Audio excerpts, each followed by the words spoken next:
There's something about a mystery that stays with you long after you've stopped looking for the answer. A question that sits quietly in the back of your mind, not demanding to be solved, just asking to be thought about.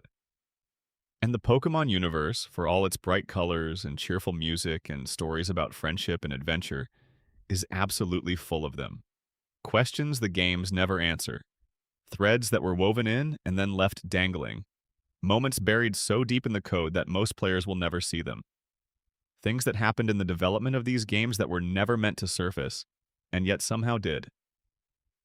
Tonight, we're going to walk through as many of those mysteries as we can. No rush, no urgency, no pressure to solve anything or reach a conclusion.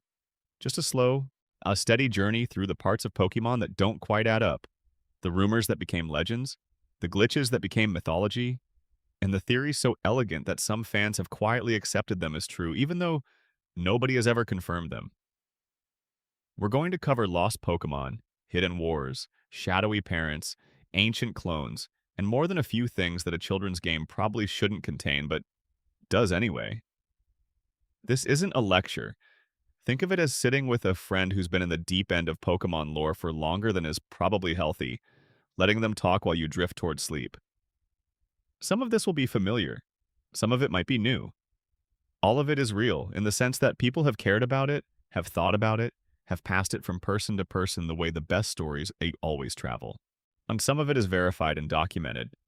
Some of it is speculation. Where there's a difference, I'll say so. So settle in wherever you are. Get comfortable. Let your breathing slow down, and let's start at the very beginning, with the rumor that started it all for a lot of people. The one that spread through every schoolyard in 1998 and 1999 before the internet was fast enough to kill it. The one about the truck. Part 1. The Truck, the Myth, and the Birth of Pokemon Mysteries. In Vermilion City, just south of the port where the SS Anne is docked, there is a small patch of water that most players surf across without a second thought. It connects two routes and serves no dramatic purpose in the game's story. But if you look carefully, on the northern edge of that water, there's something strange. A truck, just sitting there. He parked against the dock, far enough off the main path that most players would never see it, but close enough to be reached by someone paying attention. The truck does nothing. It cannot be interacted with. It doesn't move. No character comments on it. No item is hidden underneath it. In the context of Pokemon Red and Blue, it is entirely, utterly, and completely meaningless. And yet for years, literally years, that truck was the center of one of the most persistent myths in all of gaming. The rumor said that if you could somehow push the truck out of the way using the HM strength, Mew would be hiding underneath it. Mew, the mythical Pokemon that the game's Pokédex listed as number 151, but which could not be caught through any normal means, would be crouching in the shadow of that truck, while waiting for whoever was clever and determined enough to find it. To understand why this rumor spread so completely and so quickly, you have to understand what it was like to be a Pokemon player in 1998, before widespread internet access, before YouTube walkthroughs, before Bulbapedia, before any of the information infrastructure we take completely for granted now. Information about the games spread the way information used to spread, kid to kid, on the bus, on the playground, scrawled in pencil at the bottom of a notebook. You couldn't fact-check anything in real time. If your friend said they'd heard from their older brother that you could use strength on that truck and Mew would appear, there was no easy way to immediately verify or disprove it. You just had to try, and so kids tried. As they spent hours surfing back and forth in front of that truck. They tried using every HM and item they had. They saved their game before attempting it, reloaded, tried again. Some kids swore it worked. Others said you had to have a specific Pokemon in your party, a specific level, the specific 6th badge already collected. Others said you had to have beaten the Elite Four first. Some versions of the rumor said you needed to deposit your whole party, except for one Pokemon, and use strength with just that one. The story mutated as it traveled, growing new details every time it passed through another pair of hands, accumulating requirements the way legends accumulate weight. The Mew truck rumor was never true. Mew was not under the truck. The truck itself was almost certainly just a piece of environmental artwork, as a detail added to make Vermilion City's harbor feel like a real port rather than an empty stretch of water. The SS Anne docked there and had to come from somewhere, and the dock needed to look like a dock that ships used, and ships bring cargo, and cargo comes on trucks. That was probably the entire thought process. It was backdrop, nothing more. But here's what makes it interesting, what makes it more than just an embarrassing relic of pre-internet credulity. Mew was in fact hidden in the game, not under the truck, but in the code itself, accessible through a specific glitch involving the old man in Viridian City and the act of flying to Cinnabar Island and surfing along its eastern coast. This is what's come to be known as the Mew glitch, and it works by exploiting the way the game stores and reuses certain variables in memory. So when the old man shows you his Pokemon catching tutorial, the game temporarily swaps out your player name in the memory to store the battle data. When you fly to Cinnabar and surf, the game uses that same memory slot to determine what wild Pokemon to generate. If the letters in your name correspond to the right numerical values, the game produces Mew. It was not intended. Mew was placed in the game as a private joke by programmer Shigeki Morimoto during development, hidden in a way that the development team believed would never be found by regular players. He'd put it in late in development when there was a small amount of unused memory, and he kept it to himself. No instructions were ever meant to be distributed. There was no event planned for Red and Blue's Western release. Mew was simply there, a small secret tucked into the cartridge by one person who thought it would never surface. A ghost in the machine that nobody was supposed to see. And then somehow, the rumors started anyway. Before the glitch was discovered, before anyone had mapped out the old man exploit, the schoolyard rumors pointed toward that truck. It's possible that some kid somewhere had already stumbled onto the glitch through random exploration and was describing it in garbled telephone game form. It's possible that the existence of a 151st Pokemon at all was enough to set imaginations running in every direction. Or it's possible that the truck, sitting there in that odd corner of the map with no explanation, simply looked like it was hiding something in a game where you could find rare Pokemon by surfing on a beach. Thus, the idea that surfing to an out-of-the-way truck might produce something extraordinary wasn't entirely illogical. It was just wrong. What's remarkable is that in Pokémon Sun and Moon, decades after Red and Blue were first released, the developers quietly placed a parked truck near a harbor in the Alola region. It serves no purpose. No one comments on it. But fans who grew up with the original games recognized it immediately, and the internet went very quietly, very knowingly wild. A tiny, wordless acknowledgement from Game Freak. We know about the truck. We know what it means to you. We knew all along, and now we're nodding to you across 30 years of lore. That truck is the perfect emblem for what Pokemon Mysteries are, at their best. It's a coincidence that got tangled with a real secret, dressed up in legend, and passed down. Now, it's the internet age trying to look back at the pre-internet age and make sense of how information worked when it could only move as fast as a kid on a bicycle. And it's a reminder that sometimes the most interesting questions don't come from something that was intentionally hidden. Sometimes they come from something that was never meant to be seen at all. Think about the phenomenology of that. A truck sits on a dock in a video game. Nobody put it there with mystery in mind. It's a texture, wallpaper, a detail. And then a child looks at it and thinks, why is that truck there? What's it doing? And the question is real, the wondering is real, even when the answer is nothing, even when the universe doesn't reward the curiosity with anything. The wondering happened anyway. So the Pokemon universe has been generating these kinds of mysteries for 30 years. Some of them are pure fabrication, built on misremembered details and wishful thinking. Some of them have since been officially answered or officially denied. And some of them still don't have a clean resolution, sitting there like that truck. Unexplained, a little strange, inviting you to think about them one more time before you sleep. Let's move through them carefully, together. There's no hurry. If you're just finding this video, drop a comment below telling me where and when you're watching from. I love seeing where these videos reach. And if you want to be here for the next one, subscribing really does help more than you know. Part 2. Lavender Town, what the music actually is, and what it was said to be. There is a piece of music in Pokemon Red and Green that composer Junichi Masuda wrote for a small, quiet town built around a graveyard. He composed it to feel like a particular kind of silence. The silence that settles in a place that has seen too much loss. The silence between someone's name being spoken and the next thing that happens after. Lavender Town is a place that sits at the geographic center of the Kanto region, in a way that also feels like its emotional center. Everywhere else in the game, the world is full of color and movement, and the cheerful chaos of 10-year-old trainers running from gym to gym collecting badges. Routes are green and energetic. Cities have commerce and ambition. Even the caves have Pokemon worth catching, reasons to keep moving. But Lavender Town is still. But the buildings are muted purples and grays. The paths are short. There's nowhere to rush to. The music drops into something low and strange, a loose cluster of high chiptune notes arranged in a way that doesn't resolve into anything warm or comforting.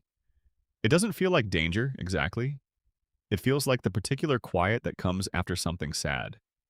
The town exists because of a single piece of lore that the game delivers in fragments, scattered across NPC dialogue and Pokédex entries and the physical architecture of the place. Pokémon die.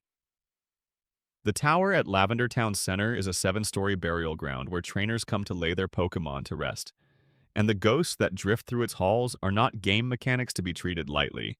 They are remnants of real grief. As the game acknowledges this in a way that a lot of children's entertainment doesn't. Death exists here. Things end. The companions you form bonds with over hundreds of hours of play do not live forever, and this quiet purple town at the middle of the map is where you go when you need to be reminded of that. The music reflects that. Masuda's Lavender Town theme is one of the most well-remembered pieces of video game music from that era, not because it's pleasant or exciting, but because it does something unusual. It makes you feel slightly wrong. Not frightened, not sad exactly, just tilted, off-center. The way you feel in a dream when you know something has changed, but you can't identify what. You notice your own breathing when it plays. You move a little more carefully through the menu screens. Let you feel the weight of the game around you in a way you don't when you're sprinting through Victory Road or trading Pokemon with a friend. There's a structural reason for this feeling that goes beyond just the melody. The Game Boy had a very limited sound chip, capable of producing only 4 simultaneous channels of audio. Most of the Pokemon music uses those channels to create something cheerful and energetic way within those constraints. Masuda's Lavender Town theme uses the same 4 channels to create something dissonant on purpose, with notes that don't sit comfortably next to each other, harmonies that almost resolve and then pull away. The result is music that doesn't create anxiety, so much as it creates unease, a persistent low-grade sense that something isn't right with the air in this particular place. That unease, that tilt, is what became the foundation for one of the most famous Pokemon creepypastas ever written. The story emerged around 2010 and claimed that the original Japanese version of the Lavender Town music, released with Pokemon Red and Green in February 1996, contained high-frequency tones that only young children could hear. The story said these frequencies, woven into the track by accident or by design, caused headaches, erratic behavior, and, in extreme cases, suicide. Hundreds of Japanese children, between the ages of 7 and 12, were said to have taken their own lives after playing the game, driven to it by something in the Lavender Town music that adults simply couldn't perceive because adult ears lose sensitivity to the highest frequency ranges. The story claimed that by the time the games made it to Western audiences 2 years later, the frequencies had been quietly removed, the evidence scrubbed, the crisis buried. It is entirely fictional. Not a word of it is true. No such deaths occurred. No mass hysteria, no governmental cover-up, no secret frequency engineering by Game Freak. The story was created and posted online as a piece of horror fiction, and then spread so successfully that a substantial number of people genuinely believed it for years. Part of why it worked was that the Lavender Town music in the Japanese version does sound notably different from the version that shipped in Western copies of Red and Blue.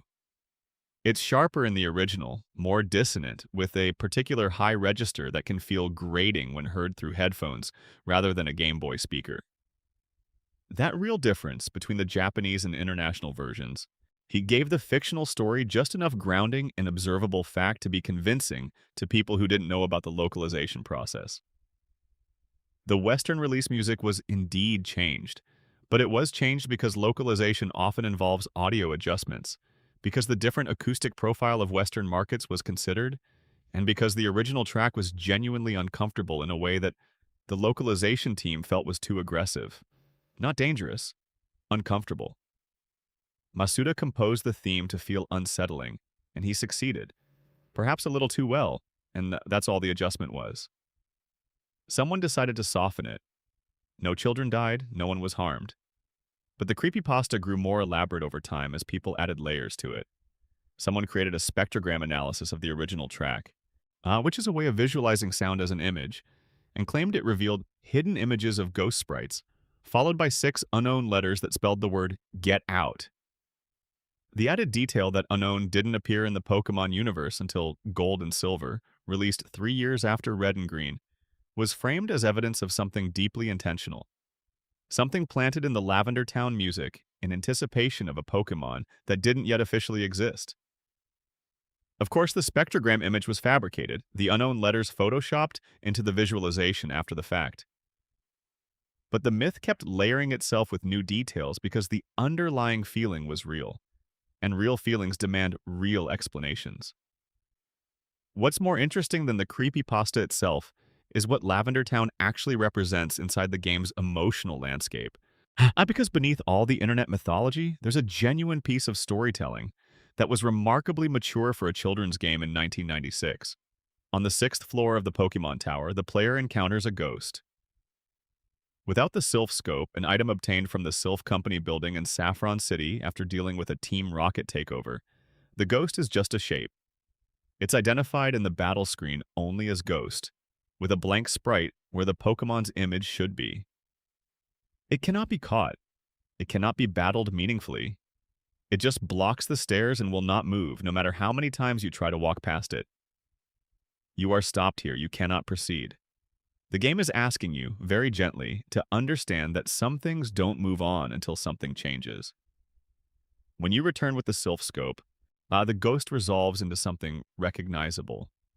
It's a Marowak, level 30, female. And once the game identifies her, she can be battled, and after the battle, she goes still, and the game marks her as departed, and the stairs are clear.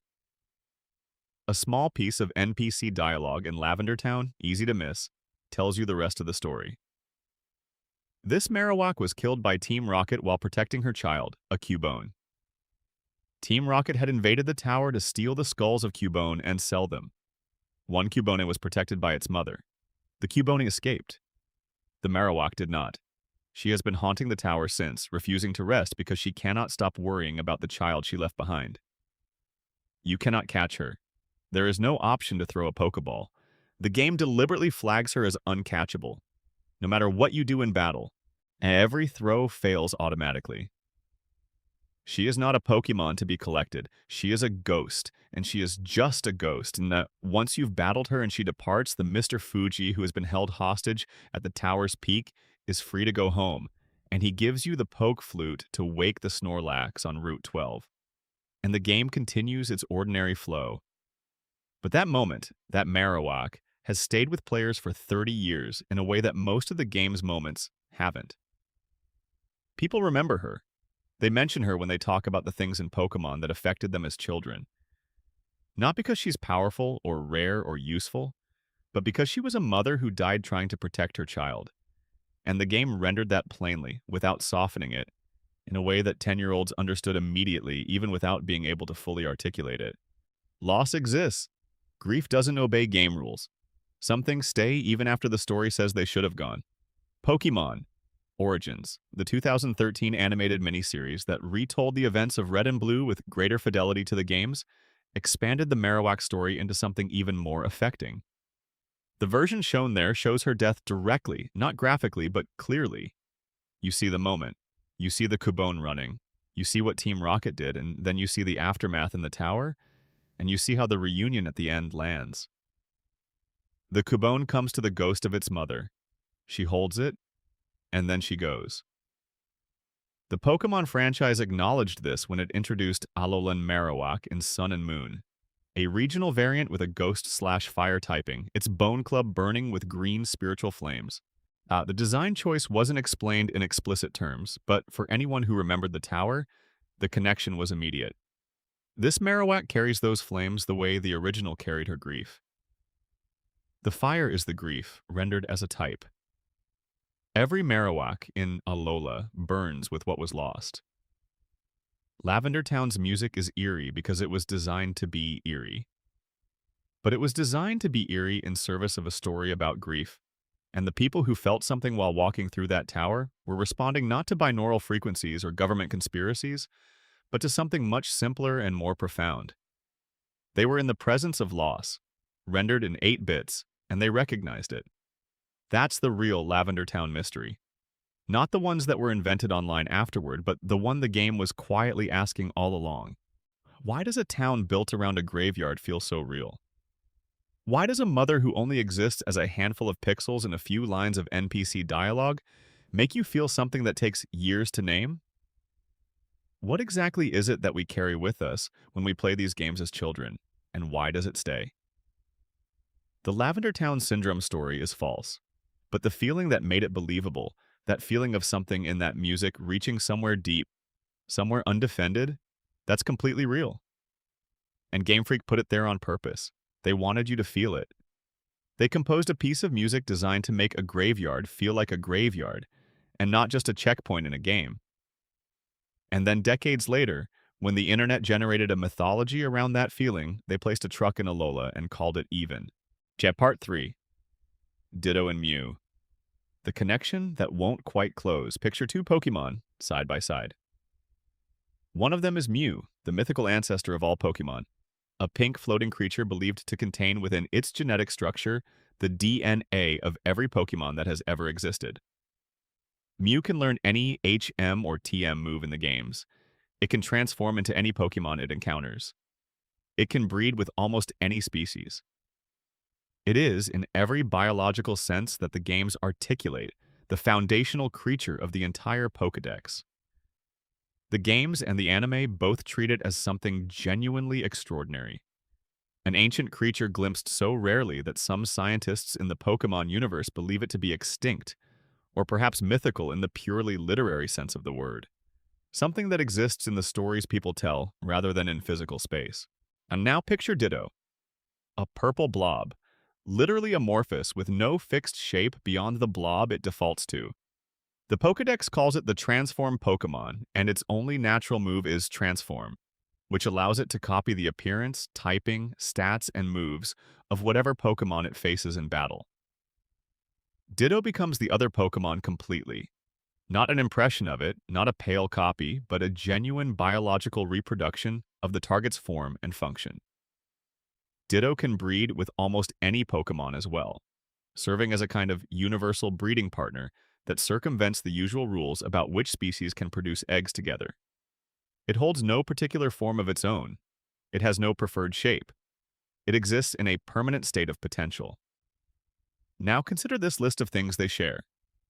Mew and Ditto share the same body weight, exactly 8.8 pounds. They are both genderless. They both have perfectly balanced base stats spread evenly across all categories, meaning no single stat is significantly higher or lower than any other. They are both capable of something no other Pokémon can do naturally, the move Transform. Their shiny variants, the rare alternate color versions of each Pokémon, are both a similar shade of light blue, while their default forms are both shades of pink and purple. Mew is said to contain the genetic blueprint of all Pokémon, and Ditto can functionally replicate any Pokémon it encounters. Both can breed with almost any species.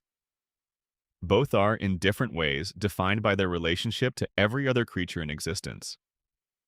And in the original games, if you want to know where to find Ditto in the wild, one of the key locations is the Pokémon Mansion on Cinnabar Island.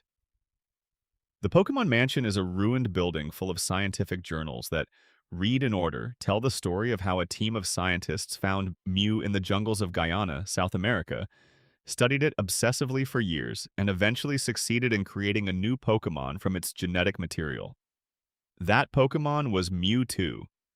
The mansion is the site of those experiments. It is abandoned now because Mewtwo eventually destroyed it when it was created and immediately proved impossible to control. And in the ruins of the place where Mew was cloned, where Mewtwo was born out of a genetic manipulation experiment, Ditto appears in the wild, just wandering around, as if it belongs there, as if it came from the same source material as everything else in that building. By the fan theory that Ditto is a failed clone of Mew is one of the oldest and most discussed theories in Pokemon fandom, and it has never been officially confirmed or denied. Game Freak has never addressed it. The Pokemon Company has never addressed it. It simply sits there, accumulating circumstantial evidence never quite resolved. Here's where the theory gets its sharpest edges, the part that's hardest to dismiss. The Pokédex entries state that Mewtwo was created through genetic manipulation of Mew. Specifically, Mewtwo is described as the result of years of gene splicing experiments, a creature engineered to be the most powerful Pokémon in existence. The operative word in that framing is created, not discovered, not found, but made. A thing that was made implies a process. A process implies iterations. So you don't run a genetic engineering program in a secret mansion and produce exactly one result. You produce many results, most of which fail. Mewtwo is described as the first successful artificial Pokemon. That word first does a lot of quiet work. First successful implies that there were other attempts before it that didn't count as successful. If scientists were trying to clone and amplify Mew's genetic material, and Mewtwo was the first thing they created that actually worked, then what were the things they created before Mewtwo that didn't work? What do failed clones of a Pokemon that can transform into anything and hold the genetic template of every species actually look like? They might look like something formless, something that captured the core ability of the original, the transformation, the shape-shifting, now the genetic flexibility, but without the power or the specificity. Something that could become other things but couldn't sustain a permanent form of its own. They might look like Ditto. There are complications with this theory worth sitting with, honestly. Ditto cannot breed with other Ditto, which is genuinely strange for a Pokemon that functions as a universal reproductive partner. You'd think something designed as a replication platform would be able to replicate itself, but it can't. There's an asymmetry there that the theory doesn't cleanly explain. Ditto's transform also has a few mechanical differences from Mew's. When Ditto uses transform, it copies the appearance and some stats of its target, but it retains its own HP value. Mew's transform is slightly more complete, but complications don't disprove a theory. They complicate it. They mean the relationship, if it exists, isn't perfectly clean. It's messy because genetic experiments are messy, because failed clones are by definition incomplete reproductions. Because something designed to be a copy of Mew but that lost crucial elements in the process would be expected to have gaps, inconsistencies, things that almost work but don't quite. What makes this theory particularly durable, what's kept it alive through every generation of new Pokemon and new games, is that it doesn't require Game Freak to have intended it as a hidden story. It might have started as an accidental aesthetic convergence, two designs that rhymed visually and been quietly elaborated over time by a team that noticed what the fans were saying and decided to lean into it.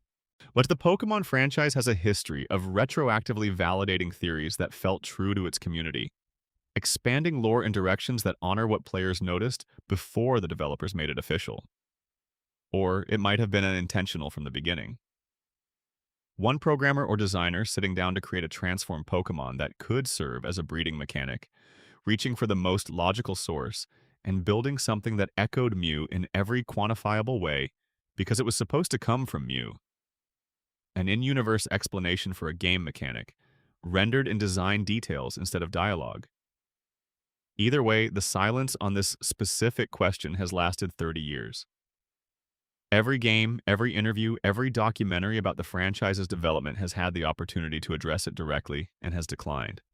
Which is its own kind of answer, maybe. Not yes, but not no. Just keep wondering. We're not going to close this door for you. The thing that haunts me most about the Ditto Mew theory, when I let myself sit with it, is what it means if it's true. It means that somewhere in the Pokemon world there are beings that tried to be Mew, that came close, that captured the essential property of becoming other but lost everything else in the process. Creatures that have no stable identity, that spend their entire lives taking the shape of whatever they encounter because they don't have a form of their own to fall back on. That wander through the ruins of the laboratory that made them, that walk through the caves where the successful version lives, and they can transform into it. They can look exactly like it, but they will never be it. That's either a game mechanic with a convenient narrative justification, or it's one of the saddest stories in the franchise told entirely in design choices and game data, with not a single line of dialogue confirming it ever happened. Part 4. Missing No. The Pokemon that was never meant to be found. In the summer of 1999, Nintendo Power Magazine ran an article about a strange phenomenon some players of Pokemon Red and Blue had encountered. By watching the old man in Viridian City demonstrate how to catch a Pokemon, then immediately using the HM Fly to travel to Cinnabar Island, and surfing along the eastern coast of the island, players were generating encounters with strange, scrambled entities that didn't correspond to any of the 151 Pokemon in the Pokédex. The most commonly encountered one appeared as a backward L shape made of corrupted pixel data. Its name, displayed in battle, read, missing number. Nintendo's official statement at the time was cautious. They described it as a programming quirk and warned that making contact with it could erase game files or cause graphical glitches. They weren't entirely wrong about the graphical glitches. After encountering Missing No, the Hall of Fame entries in the player's game data would scramble, replaced with corrupted images that looked like visual noise. Other cosmetic glitches might appear throughout the game, but the save file rarely, if ever, actually deleted itself. And Missing No had one practical effect that was very much not a malfunction. Any item sitting in the 6th slot of the player's inventory would have its quantity increased by 128. This meant players could encounter Missing No while holding a Master Ball or a rare candy and suddenly find themselves with well over 100 of them. That item duplication glitch, combined with the mystery of what Missing No actually was, turned it into one of the most famous glitches in the history of video games. And it became famous in the way things became famous in 1999, through word of mouth, through Nintendo Power, through the kind of frantic playground explanations that always lost something in the retelling. By the time most kids heard about Missing No, it had already been layered with extra details and meanings it didn't actually have. Some people claimed it could corrupt your entire game. Some said it would evolve into Kangaskhan. Some said that it was a deleted Pokemon that Game Freak had tried to erase from existence and hadn't quite succeeded. The actual explanation for Missing No involves some basic facts about how Game Boy cartridges handled data. The original Pokemon games used an 8-bit variable to refer to each Pokemon by number. An 8-bit variable can hold values from 0 to 255, which means the game had 256 slots available for Pokemon species. Only 151 of those slots were filled. The remaining 105 were empty, undefined spaces in the code, what programmers sometimes call placeholder data. When the old man catches Pokemon in his tutorial, the game temporarily stores your character's name in a memory location normally used for battle data. When you fly to Cinnabar and surf along the coast, the game reaches into that same memory location to determine what Pokemon to generate for wild encounters. Because your character's name is stored there instead of battle data, the game reads each letter of your name as a numerical value and tries to generate a Pokemon corresponding to that number. Most of the time this generates real Pokemon, possibly at strange levels or with unusual movesets. But when the letter values in your name correspond to those empty 105 slots, the game generates whatever scrambled data happens to occupy them. That scrambled data is what becomes Missing No. So Missing No isn't, strictly speaking, a Pokemon. It's what the game produces when it looks for a Pokemon and finds nothing recognizable. It's data that the game is reading as Pokemon data because it's looking in the wrong place. But the name Missing No itself is actually an abbreviation, taken from the game's own internal error notation, meaning missing number. An error acknowledgement that accidentally got a body and a cry and a battle sprite and became a thing people could catch and trade and level up. What's more interesting than the mechanics, though, is what Missing No might actually be. One of the most credible interpretations, supported by analysis of the game's code, is that the 39 instances of Missing No filling those empty slots are not blank spaces but deleted content. Programmer Shigeki Morimoto once said in an interview that the original development plan for Red and Green included approximately 190 Pokemon, but the team had to cut 39 of them before the games were finished because of memory constraints on the Game Boy cartridge. Those 39 Pokemon were designed, given some basic data structure, and then removed. But removing a Pokemon from a game doesn't necessarily erase every trace of it. It can leave behind a skeleton, a shell, a numbered slot with some residual data, but no complete sprite or moveset or Pokédex entry. When the game finds those shells, it produces missing no. Some of those missing no variants have unique cries attached to them. Not garbled noise, not silence, but actual distinct cry sounds that don't match any of the 151 official Pokémon. Those cries suggest that what lives in those slots was, at some point, a real creature with its own designed identity. A Pokémon that was built and then unmade, that left its voice behind when everything else was scrapped. You can hear something in those cries. But you can hear the ghost of something that was almost a part of your childhood but wasn't. Something that got close to existing and didn't quite make it. Missing no also exists in a few distinct visual forms, and those forms are worth thinking about. The most common one is the scrambled pixel block, the backward L of corrupted data. But two others appear as fossilized skeletons. One looks like the Cabatops fossil seen in the Pewter City Museum. One looks like the Aerodactyl fossil. These are sprites that exist in the game's data as decorative assets, meant to be displayed as museum exhibits, but when Missing No uses them as its body, they become something strange and liminal. Ancient things dug out of the earth, presented as museum curiosities, repurposed as the face of an error. There's something fitting about that. Fossils are what's left when a creature is extinct. Missing No is what's left when a Pokémon is deleted. The last Missing No form is one that appears as a ghost sprite, the same blue translucent figure used for the unnamed ghosts in Lavender Tower before you obtain the Sylph Scope. The ghost that floats through haunted corridors, the ghost that has no name. When Missing No wears that face, it stops being just a programming error and starts being something that feels almost allegorical. A Pokémon that doesn't exist in the official Pokédex, wearing the body of something unnamed and untamed, drifting through the places where the game breaks down and reveals the machinery underneath. Pokémon has since acknowledged Missing No in small, quiet ways over the years. In Scarlet and Violet's promotional materials, there was a brief background cameo. A Pokémon TCG artist once drew official artwork for Missing No's forms. The game Vampire Survivors added a character named Missing No with randomized stats and a glitched appearance. These are gentle nods, not explanations. The official position of the franchise has always been that Missing No is a quirk, a mistake, something not intended. But it persists. It's been in every re-release of the original games, including the Virtual Console versions for the Nintendo 3DS. Nobody ever removed it. Nobody ever patched the old man glitch. Maybe because 30 years on, Missing No has become something that belongs to the games more truly than many of the Pokémon that were actually intended. It's been encountered by more players than most legendary Pokémon. It's been analyzed and discussed and theorized about more than almost anything else in the franchise. It's a thing the game didn't mean to make, and yet it made it, and here we are. There's one other angle to Missing No that deserves its own moment. The fact that it can be caught. You can throw a Pokeball at it, it will resist, it will kick, and then eventually, if you persist, it will go inside and you will own it, and it will sit in your Pokédex as entry number 000. The number that comes before all others. The number that precedes existence. You can level it up. You can put it in your party. You can bring it to battle. The game never stops you. It never flashes a warning or tells you this is wrong or dangerous or forbidden.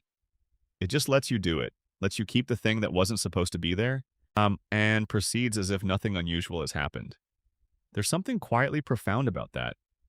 The game was not designed to accommodate Missing No. But when players found it and caught it and kept it, the game just absorbed the act. It made room. It assigned it a number.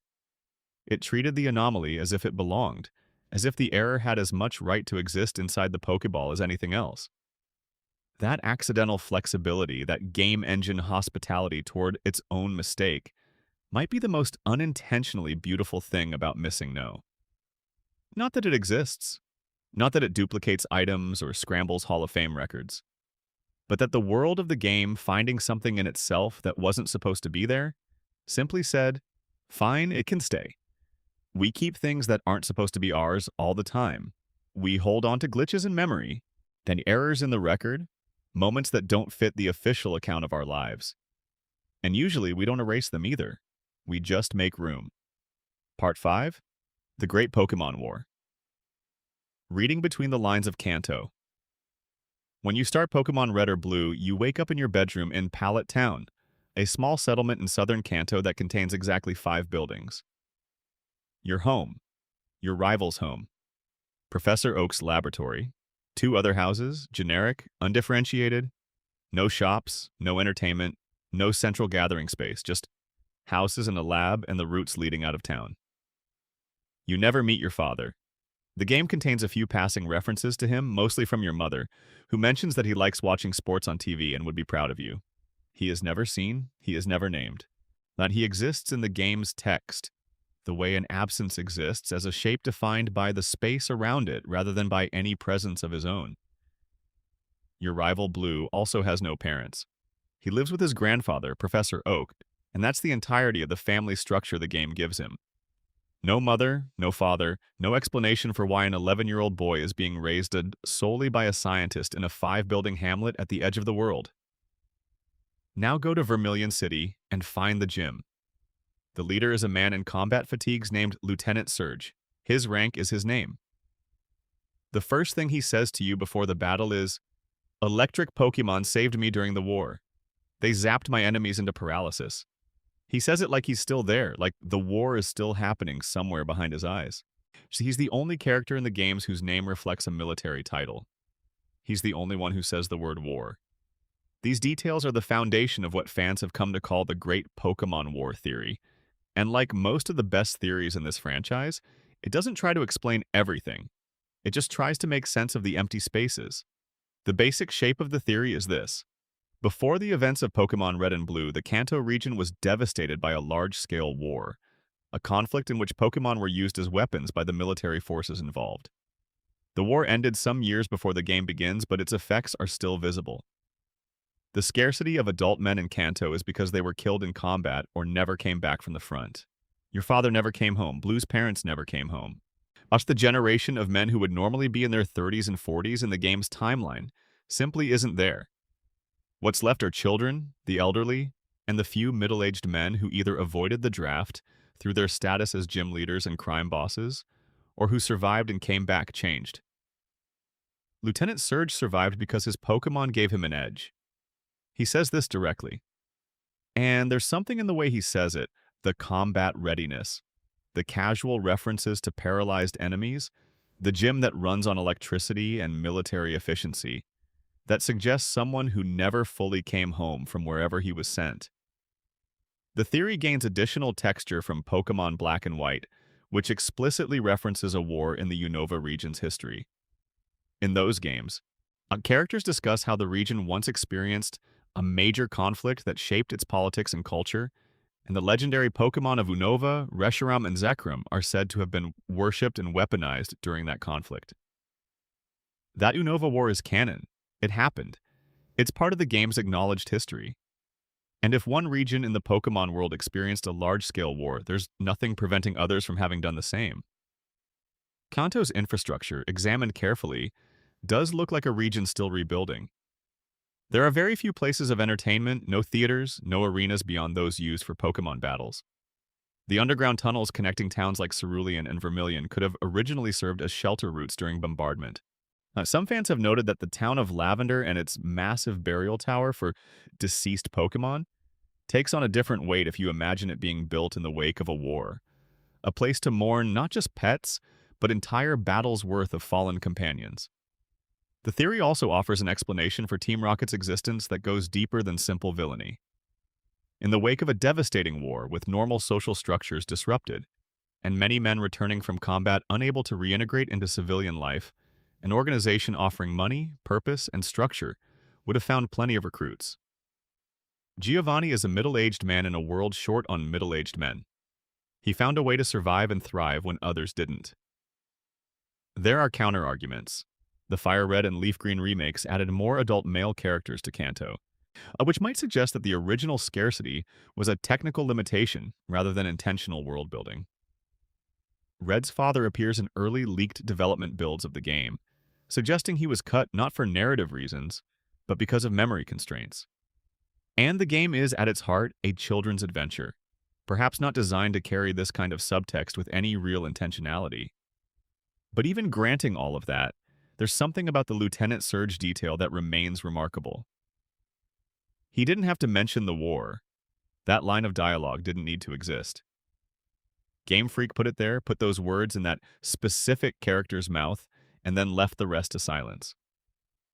One reference, one character who carries the weight of something that happened before you arrived. One reminder that the bright, yet cheerful world you're traveling through was, not so long ago, something else entirely. What happened in that war? We don't know. Who fought it? We don't know. What ended it? We don't know. The game gives you one data point, one soldier in a gym full of trophies, and then it moves on, and you never find out the rest. That deliberate silence is either a narrative oversight or one of the most restrained pieces of world building in the history of the franchise. A war that left scars across an entire region, rendered visible not through exposition or cutscenes, but through missing fathers and a gym leader who can't stop talking about paralysis. There's one more thread in this theory that doesn't get discussed enough, which is what the war would have meant for Pokémon themselves, if Pokémon were used as weapons, as Lieutenant. Surge directly implies when he says his electric Pokémon helped him survive combat, then the war wasn't just a human conflict with Pokémon caught in the crossfire. It was a conflict in which Pokémon were soldiers. Deployed, aimed, used in battle not as sporting companions but as instruments of destruction.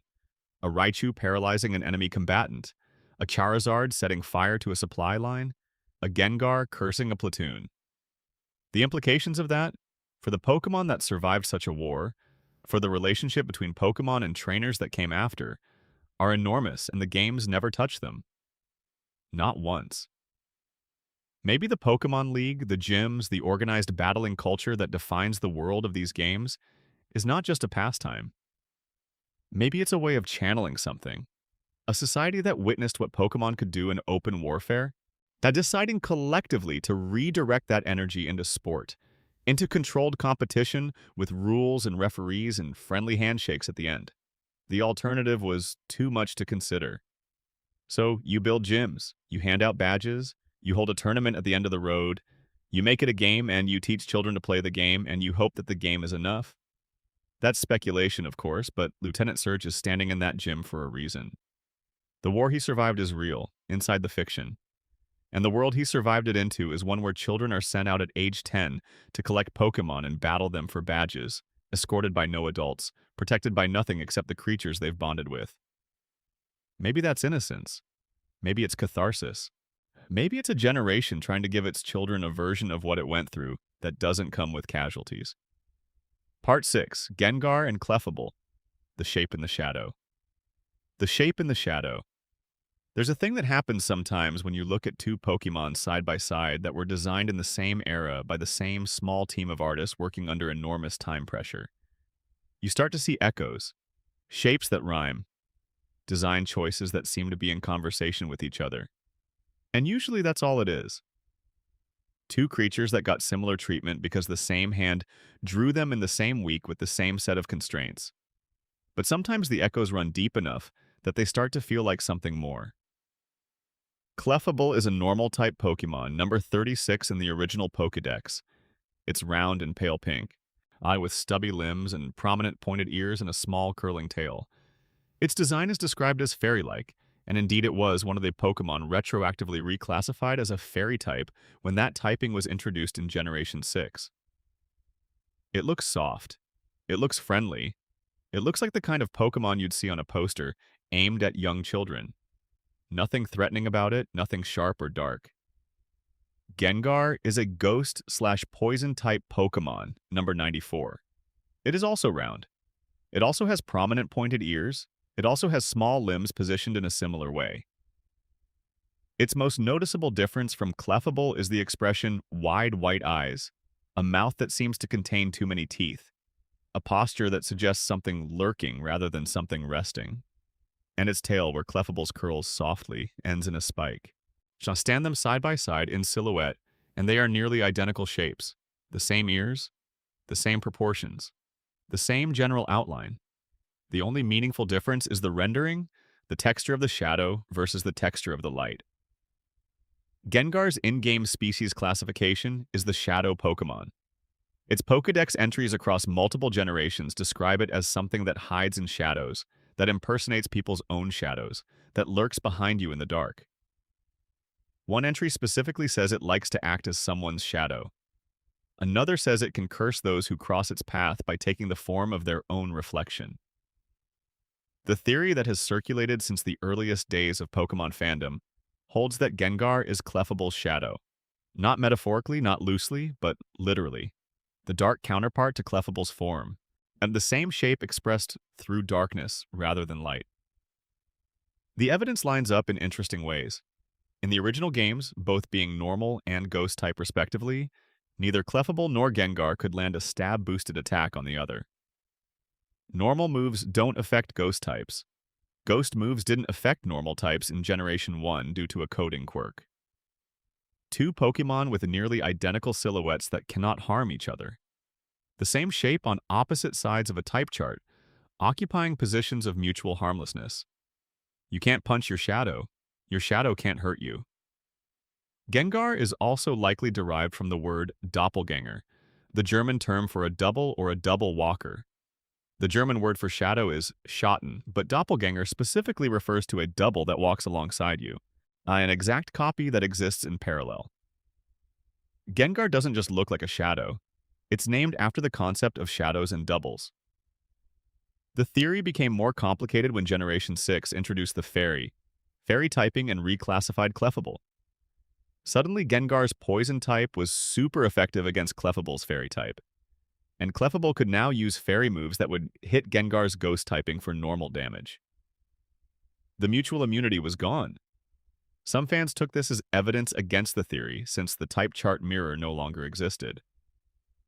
Others said it added a new layer, a fairy-type Clefable weakened by poison, a ghost-type Gengar vulnerable to the kind of warmth and light that fairy energy represents. The shadow and its source finally capable of hurting each other. In February of 2026, now the Pokemon Company's official Valentine's Day social media post showed Gengar and Clefable holding hands. That was all it was. No caption about a relationship, no lore confirmation, just the image. But for people who had grown up with the theory, who'd spent years mapping the silhouettes and the type charts and the Pokédex entries, that image hit differently. It wasn't confirmation. The Pokemon Company never confirms fan theories, but it was acknowledgement. Someone at the organization knew exactly what they were doing when they put those two together for Valentine's Day, and they did it anyway. Does Gengar love Clefable? Does a shadow love the thing that casts it? Does the dark half of something yearn for the light half it can never quite become?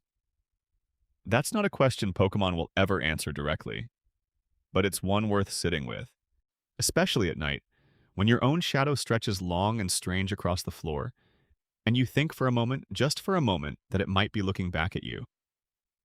There's a version of this theory that leans into the sadness of it more than the romance. If Gengar truly is Clefable's shadow, then what Gengar experiences is permanent proximity to something it can never be.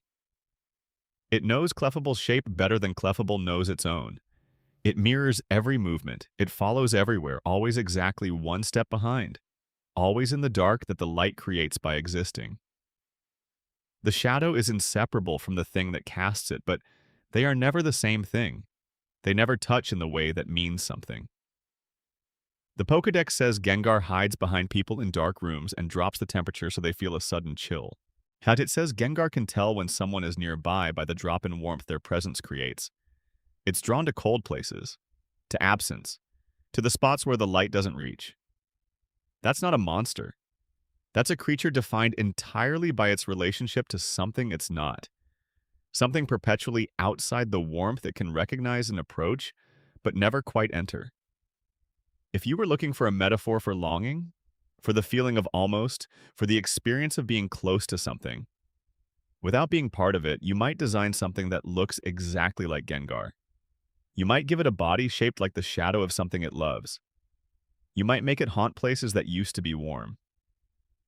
Pokemon never says any of this out loud, but the design is sitting there, patient, waiting for anyone who wants to look.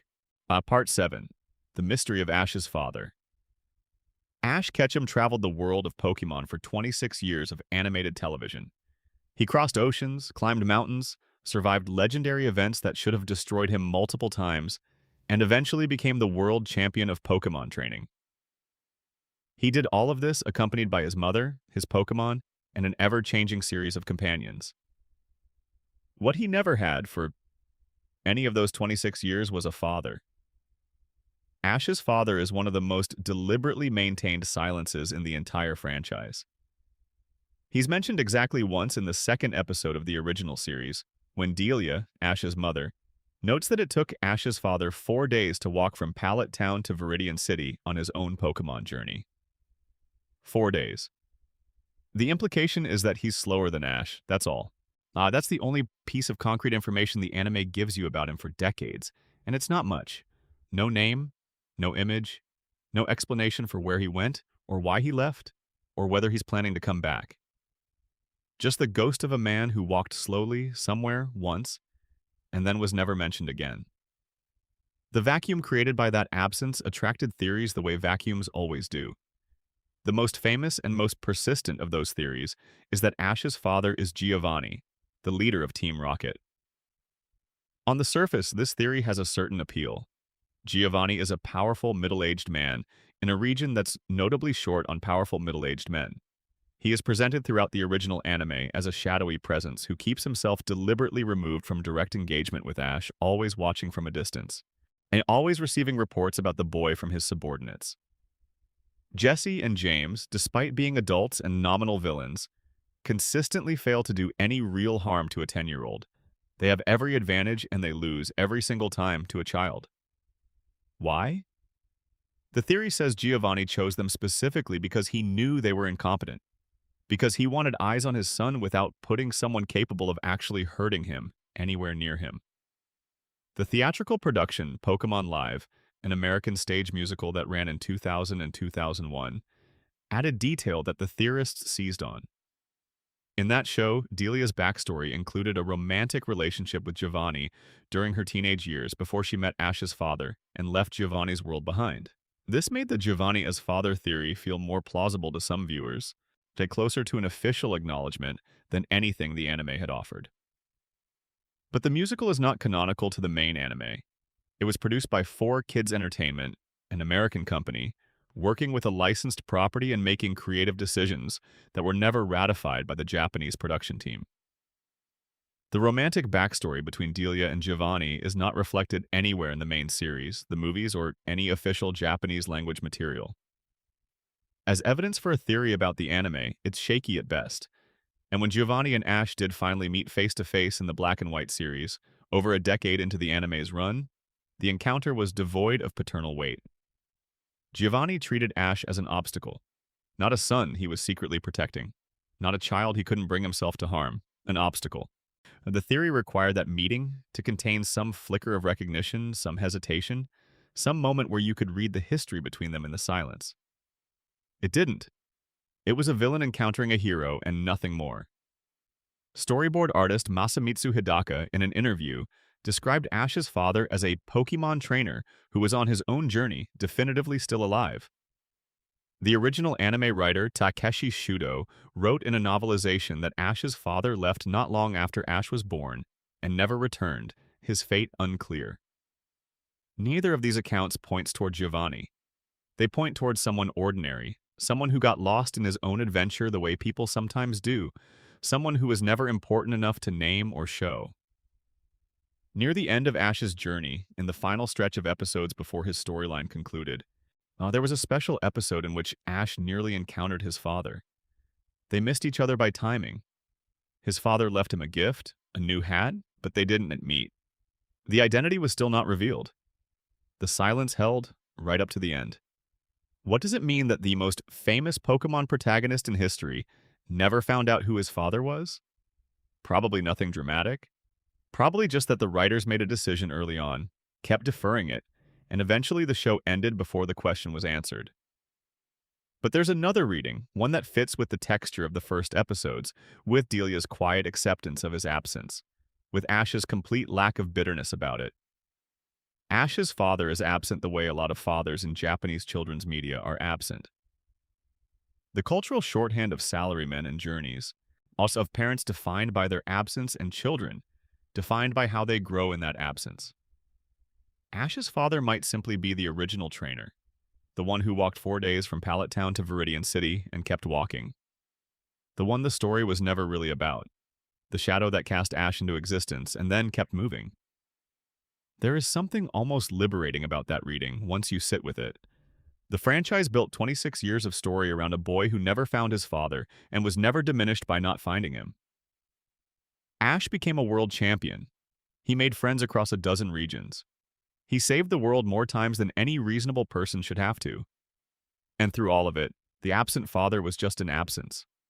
Not a wound that needed healing, not a mystery that demanded resolution. Just a fact about Ash's life that he carried quietly, the way people carry quiet facts about their lives.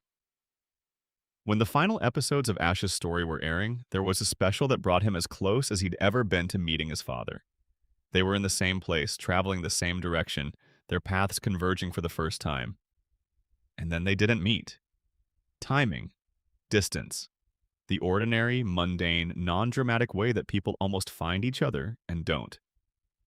His father left him a hat. Not a message, not a letter, not an explanation. A hat. The universal symbol of Pokémon trainers, the object every protagonist wears on the first day of their journey, the thing that marks you as someone heading out rather than someone staying put. Maybe that's the only thing Ash's father knew how to give. Maybe it was the only inheritance that made sense, from a man who never stopped walking. Here is the hat. Here is the life. Go find what I couldn't. The mystery of Ash's father was never solved. It was ended, quietly, by the show simply concluding. And in that ending, the unsolved mystery became something that belongs to the fans permanently, in the way that unanswered questions always end up belonging to the people who held them longest. We've carried it this far. It's ours now. Part 8. The Beta Ghosts Amai. Pokémon that were almost real. In 1997, Nintendo demonstrated a version of Pokémon Gold and Silver at the Space World Gaming event in Japan. The demo contained a build of the game that was almost unrecognizable compared to what Gold and Silver eventually became. Different starter Pokémon, different versions of existing Pokémon, and an entire population of new designs that would never see official release. That demo existed only at the event. Attendees played it, they saw it, some of them photographed it, and then it was gone, a moment in development history that receded into memory and became legend. Its contents described and redescribed through secondhand accounts until the original demo felt like a fever dream. In 2018, a complete ROM of that Space World 97 demo leaked online. Data miners had it within hours. The sprite sheets were extracted, the movesets analyzed, the entire undiscovered country of what Pokémon Gold and Silver could have been laid bare for the first time. The fandom treated it like the opening of a time capsule. What they found was extraordinary and a little haunting. There were scrapped starter Pokémon that bore no resemblance to Cyndaquil, Chikorita, or Totodile. There was a fire bear named Honoguma that had a crystalline design suggesting something between fire and ice, a creature so compelling that fans immediately began asking why it was cut. There were dozens of Pokémon that occupied familiar design spaces but had been replaced or redesigned somewhere during development, creatures that got close to existing and were moved aside to make room for the ones you know. There was a Pokémon designed around the Kokopelli figure from Hopi mythology, a deity of fertility and storytelling. It was cut in favor of what eventually became Celebi, the time-traveling fairy. There was a flying squirrel Pokémon with a ninja aesthetic and a katana across its back, a design that wouldn't appear in the franchise in any form until Generation 5's Emolga, 13 years later. Now, there were branching evolutionary lines that hinted at a Pokédex structured around moral choices, Pokémon that would evolve into different forms depending on how you treated them. One of the most talked about discoveries was Gorochu, a second evolution for Pikachu beyond Raichu. This wasn't entirely a surprise. Pikachu's original designer Atsuko Nishida had mentioned in passing interviews that there had been plans for a further evolution, but seeing the actual sprite for the first time was something else. Gorochu was larger and more aggressive looking than Raichu, with visible horns and a posture that suggested threat rather than charm. It was scrapped, presumably because the franchise had already decided that Pikachu needed to stay permanently as Pikachu, that the mascot couldn't be allowed to keep growing. There was also, in the Space World 97 data, a Ditto evolution, an alternate form that Ditto could reach through a metal coat trade. The design was named Animon, and it suggested a version of Ditto that had crystallized its shape-shifting ability into something more stable, more metallic, more defined. The design was cut, but when Pokémon Go introduced Melton in 2018, fans immediately noted the visual and thematic resemblance to Animon, a small metallic Pokémon with an amorphous quality, introduced years after the Animon design was supposedly abandoned. Whether that's deliberate homage, accidental convergence, or the same design idea surfacing naturally from the same creative team decades later, is something only Game Freak knows. What's strange and beautiful about the scrapped beta Pokemon is that they exist now in a kind of liminal space. Now, they're real enough that artists have drawn them in the style of official art. They have names given to them by fans, since many of the sprites in the demo were unnamed. They have theorized types and moves and evolution conditions. The Pokemon community has essentially adopted them, built lives for them, decided they deserve to exist even if the games decided otherwise. There's something quietly melancholy about a Pokemon that was designed, given a sprite and a moveset and a type and a slot in a Pokédex, and then removed. Not because it was bad, necessarily, but because there wasn't room, or the design direction changed, or someone decided that this generation needed to focus on other things. These creatures got all the way to the edge of existence and stopped. And now, because of a leaked ROM and decades of community passion, they get to exist in a different way. Not in the games, but in the conversation. Not in the Pokédex, but in the space where the Pokédex might have been. The original Red and Green games had planned to include approximately 190 Pokémon, but shipped with 151. 39 creatures were cut before release. Their ghosts, in the form of missing nose numbered slots, are still technically accessible through the Old Man glitch.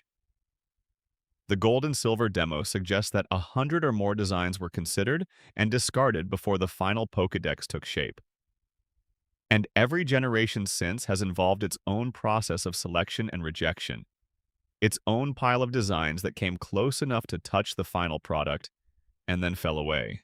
The original Red and Green games had planned to include approximately 190 Pokémon, but shipped with 151. Just 39 creatures were cut before release. Their ghosts, in the form of missing nose numbered slots, are still technically accessible through the Old Man glitch. The Gold and Silver demo suggests that 100 or more designs were considered and discarded before the final Pokédex took shape. And every generation since has involved its own process of selection and rejection, its own pile of designs that came close enough to touch the final product and then fell away. Somewhere there's a version of Pokémon with a crystalline fire bear as a starter. Somewhere there's a version with a ninja flying squirrel and a Ditto that eventually crystallized into something hard and beautiful. We don't get to play those versions, but we know they were dreamed. What makes the Space World 97 leak particularly haunting is how complete some of those designs feel. They weren't rough sketches abandoned early.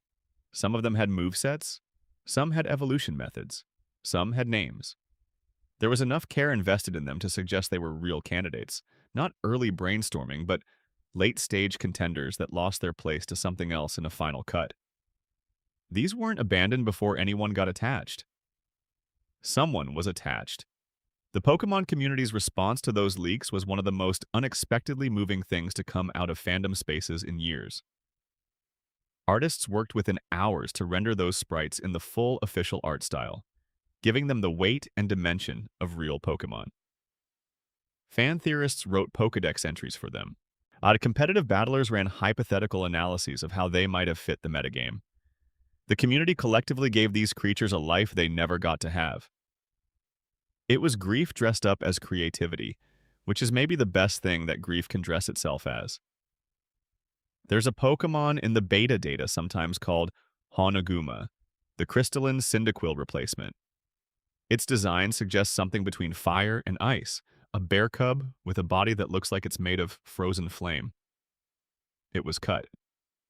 Teddiursa, the bear that eventually joined the lineup in Gold and Silver, is beloved and charming and has been part of the franchise for decades.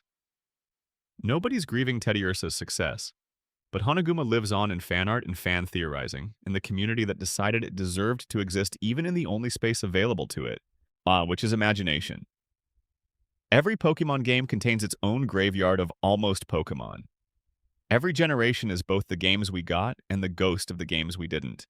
And somewhere in Game Freak's archives, there are designs that never leaked, sprites that were never extracted, creatures that existed briefly in a designer's notebook and then were crossed out, and we will never see them. The mystery of the beta ghosts isn't just the ones we've found, it's all the ones we haven't. Part 9. Cubone, Kangaskhan, and the Dark Shape of Sorrow. The Pokédex entry for Cubone across multiple games and multiple generations says essentially the same thing in different words. Cubone wears the skull of its dead mother.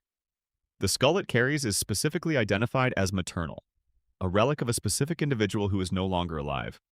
And the reason Cubone wears it, the Pokédex suggests, is grief. It cannot stop grieving. The skull is not protective armor in any practical sense. It's a way of staying close to something that's been lost. This is one of the darkest pieces of lore in the original games, and it was placed there casually in the Pokédex entries, delivered alongside notes about height and weight and what Cubone eats. It sits in the data the way the Marowak ghost sits in the Pokémon Tower, quietly, without announcement, as something you might not notice until you notice it, and then you cannot unnotice it. A theory has existed since the earliest days of Pokémon fandom about Cubone's mother, and where she came from, and what she was before she was a skull. The theory begins with Kangaskhan, a Pokémon notable for always carrying a baby in its pouch. The baby is never seen outside the pouch. It cannot be obtained as a separate creature. In the original 151, Kangaskhan has no evolutionary relatives, no pre-evolution, no evolved form. It is singular in a Pokédex full of evolving families. And the glitch Pokemon M, which shares some properties with Missing No, will occasionally transform into a Kangaskhan when captured, suggesting that at some point in development, something was supposed to occupy the slot before Kangaskhan and didn't make it. The theory says that Cubone is Kangaskhan's baby, that when a Kangaskhan mother dies, the baby in her pouch emerges traumatized and alone, takes the skull of its mother, and becomes Cubone. And eventually, a Cubone heals enough to evolve into Marowak, and eventually grows strong enough to become Kangaskhan, and carries its own young in its pouch, and the cycle continues. It's a theory about the permanence of grief and the way it becomes identity, and eventually transforms into the capacity to protect the next generation. And it's supported loosely by the design similarities between a Cubone skull and a Kangaskhan head, by the conspicuous absence of a Kangaskhan evolutionary family, by the glitch data suggesting something was supposed to be there. The theory was never confirmed. Game Freak eventually introduced a baby form for Kangaskhan called Kangaskhan, but its connection to Cubone was never established.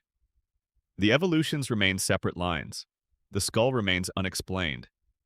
But the Ghost Marowak in Lavender Tower adds one more layer to this.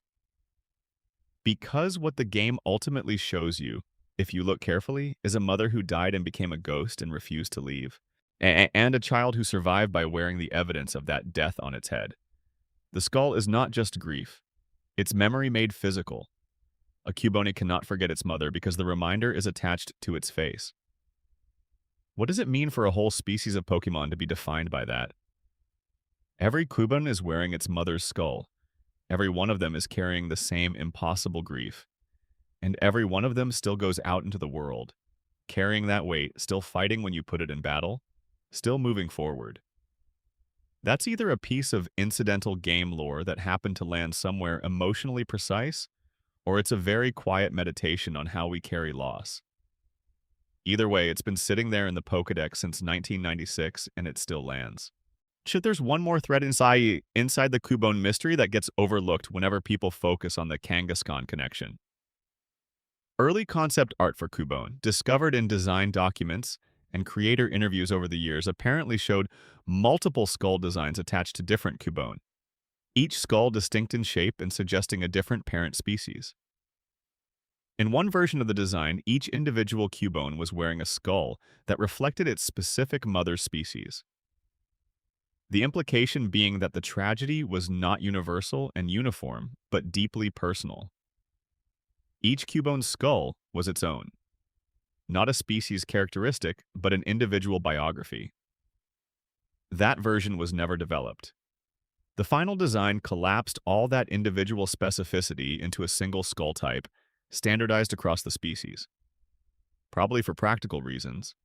Probably because designing dozens of skull variants wasn't feasible. But the abandoned concept leaves behind a strange question. In the version that exists, when you catch a wild Cubone, you have no way of knowing whose skull it wears. You have no way of knowing what that specific creature lost, where it came from, who its mother was. It's carrying a story you can never read, an identity that belongs to someone who's gone and isn't recorded anywhere in the game. The skull is there, the grief is there, the story is inaccessible. That's not so different from a lot of the things we carry. Part 10. Event Pokemon and the Graveyard of Locked Content. There is a Pokemon called Floette.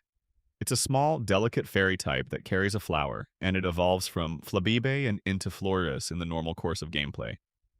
But in Pokemon X and Y, there is a special variant called Eternal Flower Floette, attached to a character named AZ, an ancient king whose story forms one of the emotional cores of those games. Aziz's Floette was with him for thousands of years. It was caught up in a terrible war. It died, and AZ built a machine capable of resurrecting it, burning through the lives of countless other Pokemon to power it. And it worked. And Floette came back. But when it returned and understood what AZ had done to resurrect it, it left him. It flew away and spent 3,000 years wandering, waiting for AZ to atone for what his grief had made him do. At the end of Pokemon X and Y, after the credits roll and the player has become champion, AZ and his Floette are reunited. It's one of the most emotionally complete endings in the franchise's history. Now, the Eternal Flower. Floette exists in the game's code. Its data is there. Its appearance is distinct, white instead of orange. An NPC in the game mentions that this special Floette form would one day be made available to players. That was 2013. As of this recording, it has never been distributed. There has never been an official event. No mystery gift, no download, no way to legally obtain it in any game, in any region, on any platform. The Eternal Flower Floette is one of the most famous pieces of locked content in the franchise's history. Pokemon that are coded into games but never officially distributed have a long history in the franchise, and that history is bound up in the particular tension between nostalgia and accessibility that defines how people relate to Pokemon. Event distributions were, for most of the franchise's history, genuinely limited. You had to attend a specific Nintendo event, or visit a specific retail location, or connect to a specific Wi-Fi network during a specific window of time. If you missed the window, the distribution was gone, and the Pokemon became unobtainable. Some of the most coveted Pokemon in the franchise's history are ones that were distributed at limited events in the early 2000s, and are now impossible to obtain through legitimate means, existing only on cartridges passed down by their original owners, or traded in ways that test the limits of what counts as legitimate. The original Pokemon Diamond and Pearl had two legendary Pokemon, Darkrai and Shaman, that could only be accessed with special key items obtained through event distributions. Without the member card or Oak's letter, the locations where these Pokemon lived, and New Moon Island and Flower Paradise were inaccessible. Players with the games but without event access would find NPCs who hinted at these places, who mentioned that something was there, who teased the existence of something they couldn't reach. It was, for many players, the first experience of a locked door in a game. A door that existed and was visible but that had no key. Some of those keys were eventually distributed in later games. Darkrai and Shaman became accessible through save data bonuses in Pokemon Legends Arceus in 2022. But the original Brilliant Diamond and Shining Pearl distributions for the same Pokemon were time-limited events that ended in 2022, meaning players who bought those games after the window closed were locked out forever. This practice of time-limited events, creating permanent gaps in what players can legitimately access, has created its own kind of mythology.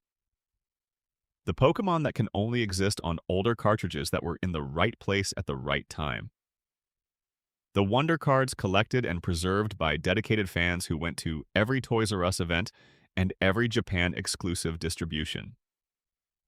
A secondary market built around the scarcity of creatures that were made scarce not by design difficulty, but by geography and timing. Eternal Flower Floette sits at the extreme end of this spectrum, not delayed, not moved to a later game. Just absent. An NPC promised it, and the promise was never kept. The flower waited. There's a particular ache in that specific situation that's worth sitting with. Aziz's story in X and Y is, at its core, tells a story about what happens when love becomes so desperate that it stops caring about what it costs to hold on. He built a weapon that consumed the lives of other Pokémon to resurrect the one he loved. And then the one he loved came back, understood what had been sacrificed, and left. Not in anger, not in cruelty, but because it couldn't accept being the thing that caused all that death. 3,000 years passed. Aziz waited. The Pokémon wandered, and at the end of the game, they found each other again. The Eternal Flower. Floette is coded into that game as a symbol of the reunion. The white flower it carries, changed by 3,000 years of wandering, is different from every other Floette's flower. It marks Aziz's Pokémon as singular, as something that has been through something that no other creature of its species has been through, as something with a history that shows. And then the game tells players, someday you will be able to have one too. That someday has been 12 years of no. The servers that run events for X and Y will not run forever. The window is not closed yet, technically, but it grows smaller every year that passes without a distribution. At some point, Eternal Flower Floette will become the most famous piece of content in the franchise's history that it's now impossible to legitimately obtain. A promise the game made to every player who walked through its credits, written into the code in full, and then never kept. What does it mean for a Pokémon to exist only in code that players cannot access? It's there, its stats are defined, its appearance is rendered, its moveset exists. If you opened the game's data and could reach into it, you could touch it, but you can't. There's no path there. You can stand outside the door the way those Diamond and Pearl players stood outside New Moon Island and look through the glass and see the shape of the thing inside and not reach it. Floette waited 3,000 years for a Z. The players have been waiting since 2013. Maybe that's fitting in a dark and unintentional way. Maybe the locked content is the story continuing past the credits. Part 11. Peekaboo, Pokegods, and the Age Before Truth was instant. There is a specific texture to childhood in the era before smartphones, before instant fact-checking, before every question had an answer available in under 3 seconds. Information was slow.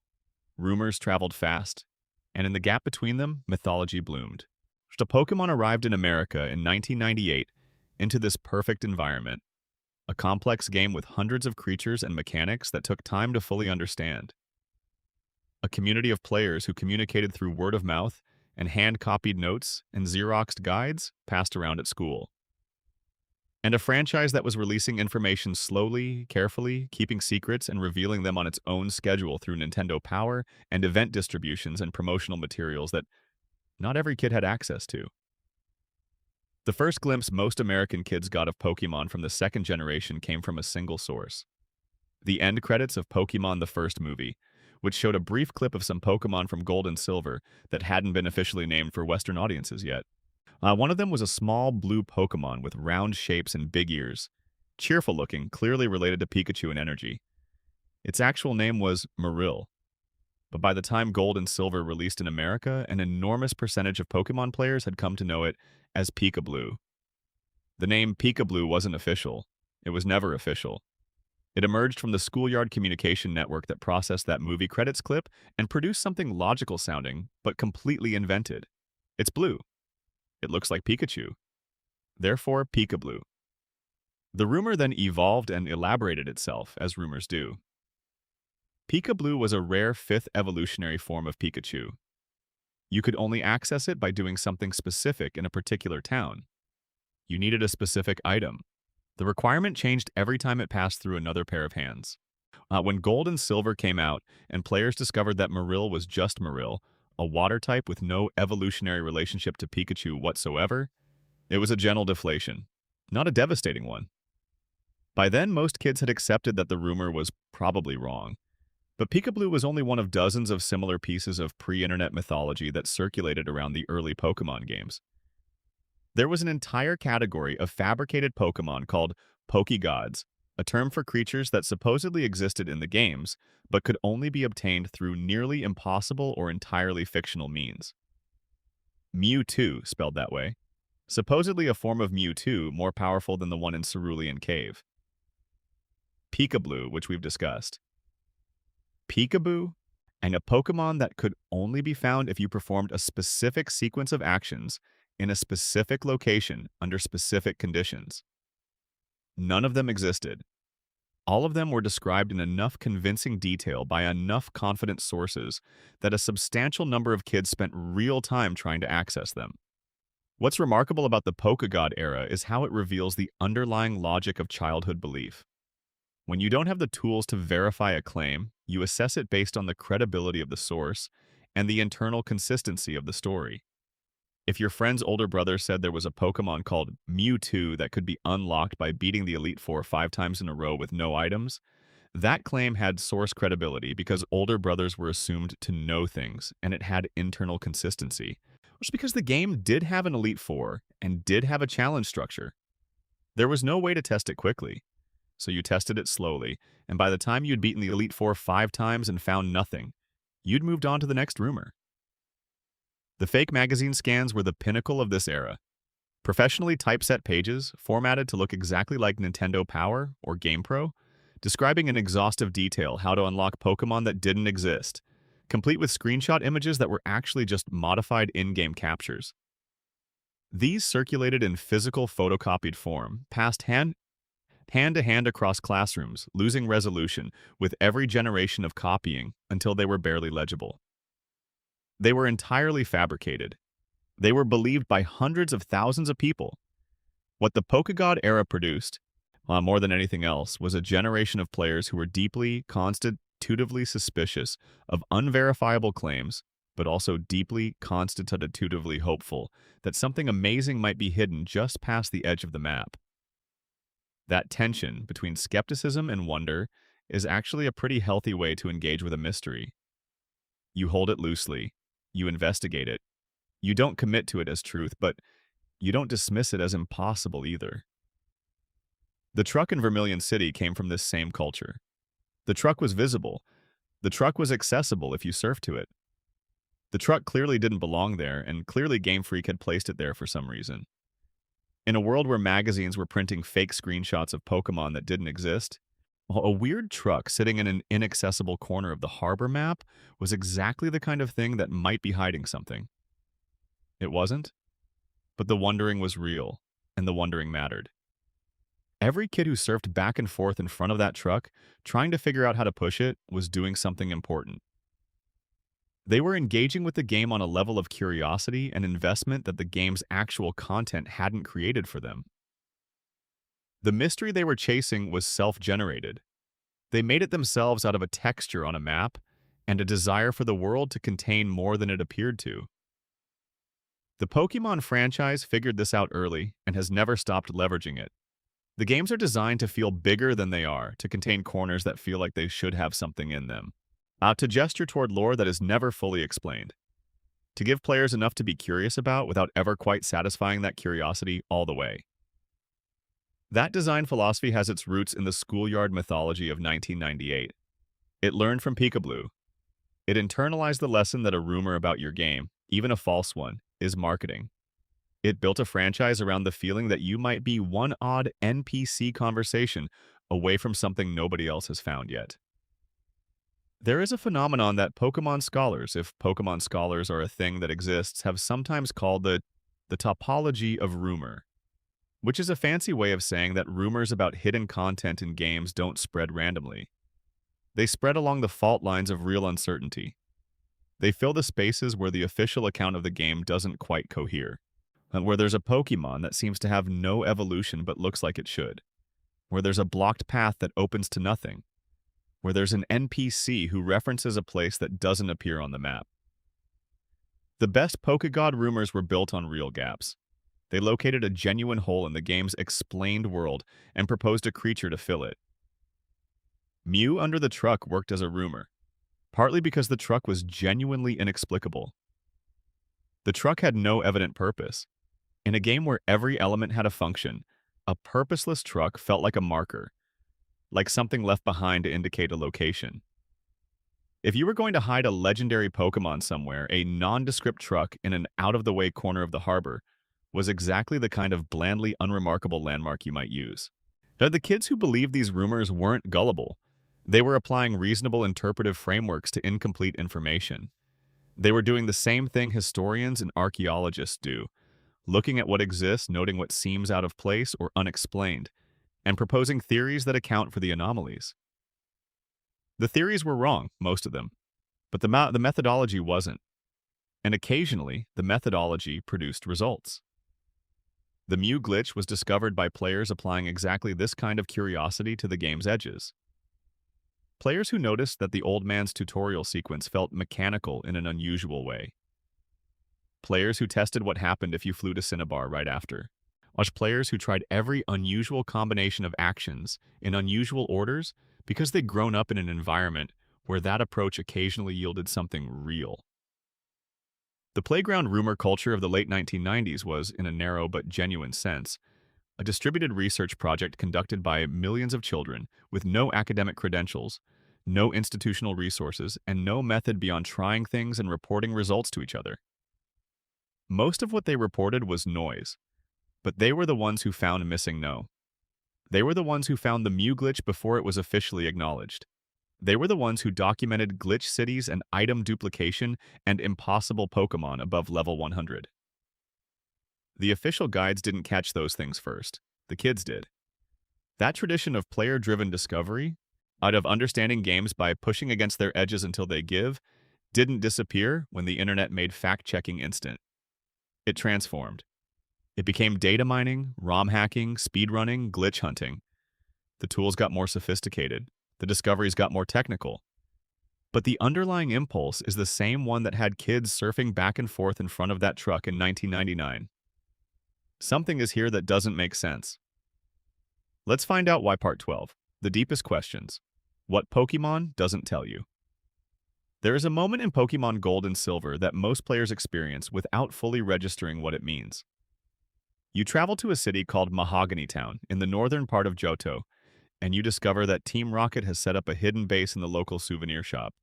Inside, they are broadcasting radio signals across Johto on a particular frequency, triggering distress calls in the Magikarp of the Lake of Rage nearby, causing them to evolve en masse into Gyarados in a rage.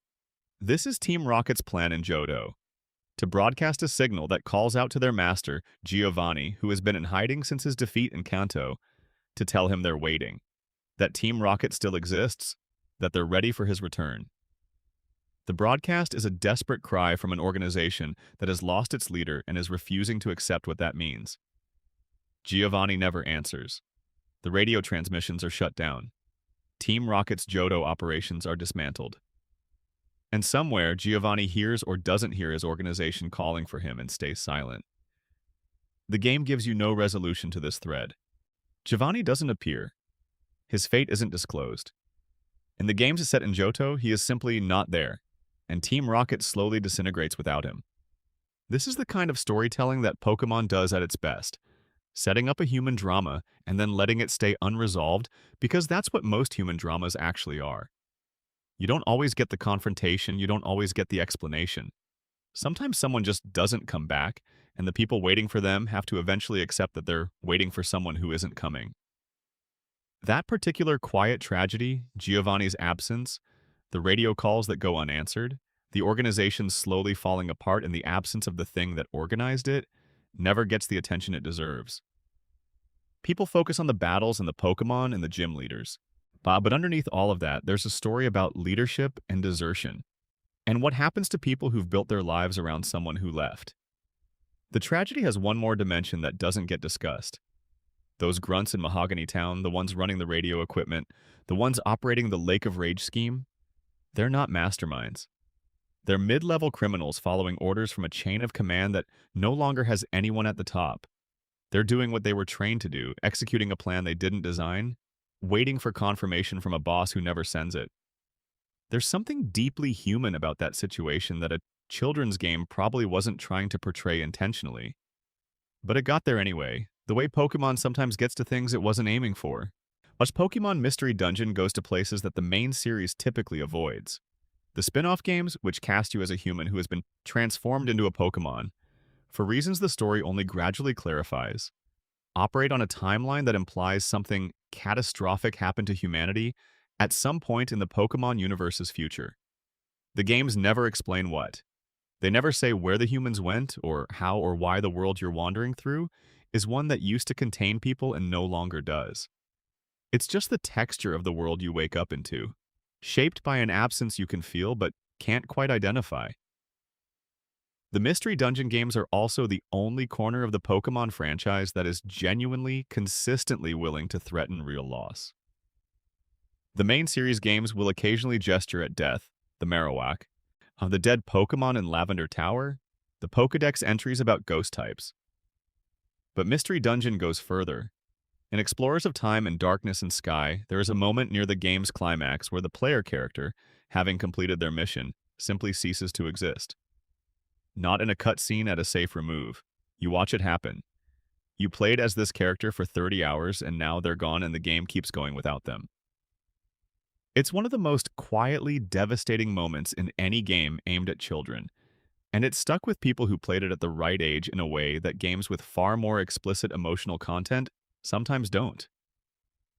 The sequel brings them back, but for the length of the ending, they're just gone, and everyone who loved them is alone. And the world that was saved required someone to be erased to save it. That's a trade the main series would never make. Mystery Dungeon made it without flinching. Some fans have theorized that the Pokemon Mystery Dungeon timeline is a future version of the main Pokemon universe, one where whatever happened in games like Black and White or X and Y eventually led to human extinction. Others think it's a parallel timeline entirely. Others think it's not meant to be read as continuous with the main series at all. Game Freak doesn't answer this, the same way they don't answer a lot of things. The Pokemon universe is full of gods. Arceus, who is said to have created the world. The Lake Guardians, who represent emotion, knowledge, and willpower. Giratina, who governs what comes after death. Xerneas and Yveltal, who embody life and destruction. But these beings exist in the same world as 10-year-old children catching Pidgey with red and white balls.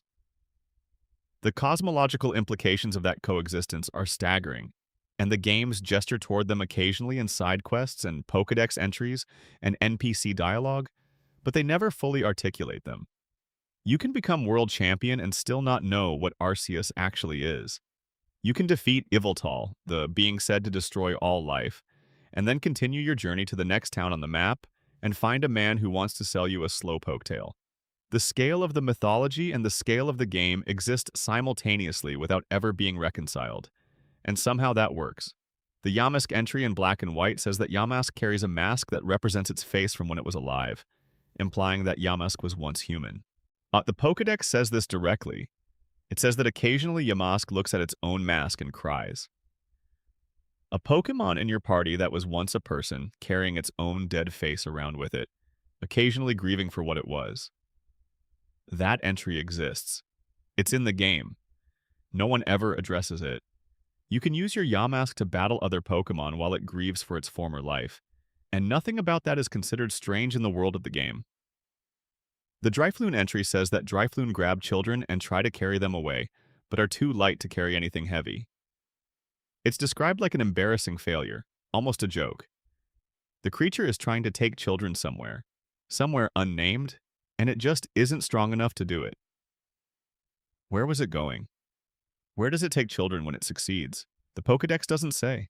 Now it just notes the attempt and moves on, as if a Pokémon that unsuccessfully tries to abduct children is simply a fact about the world that you should know before you decide whether to use one. Banette is a discarded doll that became a ghost-type Pokémon out of pure spite, hunting for the child who threw it away. Hunting. For a specific child. Forever. The child grows up, goes to school, maybe becomes a trainer, maybe catches a Banette of their own without knowing. The original Banette keeps looking. It will keep looking after the child is old and long past being found. A ghost in a doll's body with one purpose that can never be fulfilled because time moves and the Banette stays the same age in the same moment of abandonment forever. These entries are darker than the games that contain them need to be. They exist as isolated pieces of lore, delivered in the same matter-of-fact tone as weight measurements and habitat descriptions. You catch a Banette and use it in battle and win, and no one ever mentions that your new team member is a discarded toy hunting for the child who abandoned it. The tonal dissonance is just accepted. It's just the Pokemon universe, which contains depths that the surface doesn't always acknowledge. The most profound mystery of the Pokemon franchise is not where Mew is hiding or whether Gengar is Clefable's shadow. It's this. What is the Pokemon universe actually saying underneath all the badges and gyms and music and adventure? What is the thing it's trying to tell you in the quiet moments when the music stops and you're reading a Pokédex entry and something in your chest shifts a little? Maybe it's telling you something about the cost of catching things, about how you can bond with something you found in the wild and keep it in a ball and take it everywhere, and it will be your companion and it will fight for you and it will grow stronger with you. But it was something before you caught it and it carries that with it into the ball. Every Pokemon has a before. Marowak's mother had a before. The discarded doll had a before. The Yamask had a human life it can't stop mourning. The Drifloon had a destination nobody wants to know about. Maybe it's telling you something about the way grief becomes identity. Cubone wears its mother. You can't separate the Pokemon from the skull. Some things become part of you before you understand what they are. Some things stick. Maybe it's telling you something about the mystery that's always at the edge of the known world. The truck that doesn't do anything. The NPC who mentions a place you can't reach. The ghost in the tower who won't move. The radio playing on a frequency that used to be for someone who isn't listening anymore. The Pokemon universe is full of questions it's decided not to answer. That might be accidental, it might be careless. But it might also be deliberate. The same kind of deliberateness that put a soldier in a Vermilion City gym and gave him combat fatigues and a rank and one line about a war that consumed a generation. One line and then silence, because the silence is part of the point. Because not everything gets explained. Because some things just remain unexplained at the edge of the map, waiting for someone to come back and look again. You've been wandering through these mysteries with me for a while now. Some of them have answers that aren't satisfying. Some of them have no answers at all. Some of them are pure invention, stories told so many times that they took on the feeling of something true. And some of them are real questions, planted in the code of games made by a small team of people who cared about the world they were building, and who sometimes cared about it too much to leave the dark corners empty. Whatever version of Pokemon you grew up with, whatever you remember from a schoolyard or a bus seat or a bedroom floor with a Game Boy, and the battery's was starting to die, you carried some of these mysteries with you without knowing it. The feeling of looking at that truck and wondering, the sound of the Lavender Town music before you quite understood why it made you feel the way it did. The first time you saw Missing No and didn't know if your game was broken or if you'd found something real. That wondering is not nothing. It's the thing the franchise has always been best at making you feel. The sense that the world is bigger than it looks, that there are doors without keys and rooms nobody has mapped, that the most interesting things are the ones that don't quite add up, the ones that sit at the edge of the light and look back at you. Part 13. The Smaller Mysteries. Things we noticed and never stopped thinking about. Not every Pokemon mystery is a grand unified theory about war and cloning and the nature of grief. Some of them are smaller. Some of them are just moments in the games that don't sit right. That lodge in the back of your mind that you find yourself returning to years later without being sure why they stayed. Let's spend some time with those, the quieter ones. In Pokemon Red and Blue, there's an old man in the Pewter City Museum who tells you, if you talk to him, that scientists have found fossilized amber containing ancient Pokemon DNA. He says this before you've obtained any fossils. He says it like it's common knowledge, a thing the scientific community has been sitting on, a fact that the world already knows. But no one else in the game discusses this. No one debates it. The existence of DNA-preserved ancient life is presented as settled science in a game where you can also purchase a bicycle with a scholarship and your rival is 11 years old. The ambient scientific sophistication of the Pokemon world is strangely inconsistent, and that old man in the pewter museum is one of the most conspicuous examples of it. He knows things are possible that the world of the game hasn't fully acted on yet. He's ahead of the story, leaning into the future. In Gold and Silver, there's a man in Ecruteak City who tells the player that he once saw three unnamed Pokemon run across an ancient burning building. He says the three ran so fast they looked like streaks of lightning. He's describing what will become the legendary beasts Raikou, Entei, and Suicune, and the legendary event in which they were resurrected by Ho-Oh after dying in the burning brass tower. But he doesn't know their names. He didn't catch them, he just saw them run. He's a witness to a miracle that happened in the background of his life, a thing so fast and so bright that he still thinks about it years later and still doesn't have a name for what he saw. That NPC, that man in Ecruteak, is one of the most quietly beautiful moments in the entire franchise. He's not a quest giver. He's not blocking your path. He's just a person who saw something he can't explain and mentions it to a stranger, the way people sometimes do when they've been holding something too long. The legendary Pokemon of Johto aren't mythological abstractions to him. They were real, and they were fast, and they left, and he's been thinking about them ever since. There's a similar energy in Sinnoh's Celestic Town, where an elderly woman named Cynthia's grandmother guards a small ruined site and speaks in careful, deliberate sentences about the ancient Pokemon that shaped the world. She doesn't know what Arceus is. She has fragments of knowledge that were passed down through her family, incomplete pieces of a much older story. She's not a boss to fight. She's not a gatekeeper to a reward.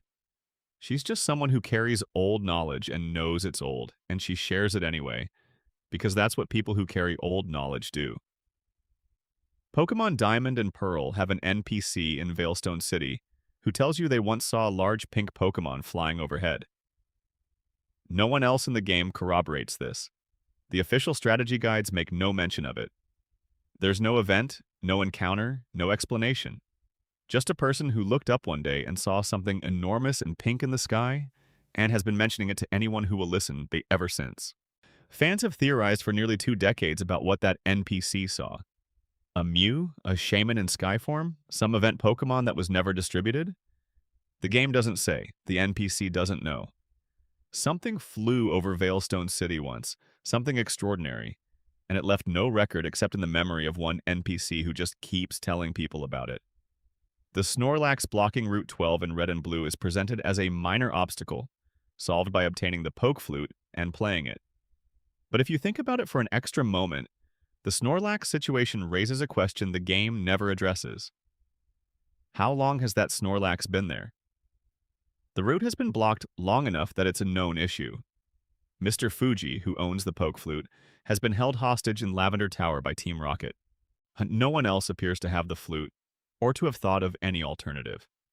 Entire communities on either side of the Snorlax have been cut off from each other for an indeterminate amount of time, and everyone's response has been to wait for someone with a specific magical instrument to show up. The world of Pokemon runs on the logic of games, where you are always the one person who can solve any given problem, and everyone else is content to wait. But sometimes that logic creates these strange implications. A Snorlax asleep across a road for potentially months. A whole society paused, waiting for a 10-year-old with a flute. The Pokédex entry for Slowpoke in Gold and Silver says that Slowpoke's tail has a flavor that makes it a delicacy, and that Team Rocket has been cutting the tails off Slowpoke and Johto to sell them for money. This entry isn't just flavor text. It's a reference to an actual ongoing plot in the game, the Team Rocket operation at the Slowpoke well. But the Pokédex delivers it in the same flat scientific tone it uses to describe everything else, right between facts about Slowpoke's yawning frequency and its blank expression. The systematic mutilation of a species for profit, sandwiched between neutral observations about personality. The tonal gap between the horror of what's being described and the clinical way it's described is one of the early signals that the Pokemon world's relationship with Pokemon is more complicated than it first appears. There's an unused cry in the Diamond and Pearl data files that matches no known Pokemon. It exists adjacent to the sound files for Arceus, the creator deity of the Pokemon universe. but nobody has ever officially identified what it belongs to. The official event distribution for Arceus, the shiny one with the azure flute, that would have allowed players to access the Hall of Origin and catch it at level 80, was never released. The flute is coded into the game.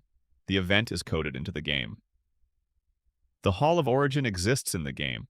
None of it was ever activated. The Azure Flute event is the other great locked door in the franchise's history, alongside Eternal Flower Flood, and the Unknown Cry sitting next to Arceus's sound file is one more layer of something that was built and then sealed. What's in that cry? What was supposed to happen in the Hall of Origin beyond catching Arceus? The game has a complete event sequence with NPC dialogue and music cues and a specific encounter trigger. The players who hacked the Azure Flute into their game got to experience it. Arceus comes down from a staircase made of light. The music changes. The world goes quiet. And then you have the option to catch the creator of the Pokemon universe with a great ball if you want to, which you probably don't. But the game doesn't stop you. It just lets you try.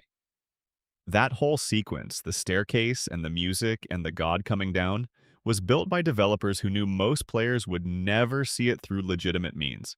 They made it anyway. They put detail into something they were planning not to release. That act of craft in service of an event that mostly wouldn't happen is either wasteful or one of the most interesting things about how Game Freak thinks about their own games. They built the altar. They just didn't light the fire. In Pokemon Black and White, the climax of the story involves a character named N releasing his Zekrom or Reshiram into the sky and leaving Unova to travel the world. N is one of the most sympathetically written antagonists in the franchise. Someone whose position on Pokemon battling and the ethics of catching and training is not entirely wrong, just incomplete. His arguments are never fully defeated within the game's narrative.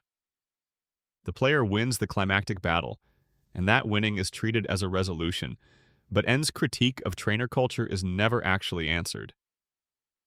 The game changes the subject. N flies away on a legendary dragon to find his own truth, and the story ends.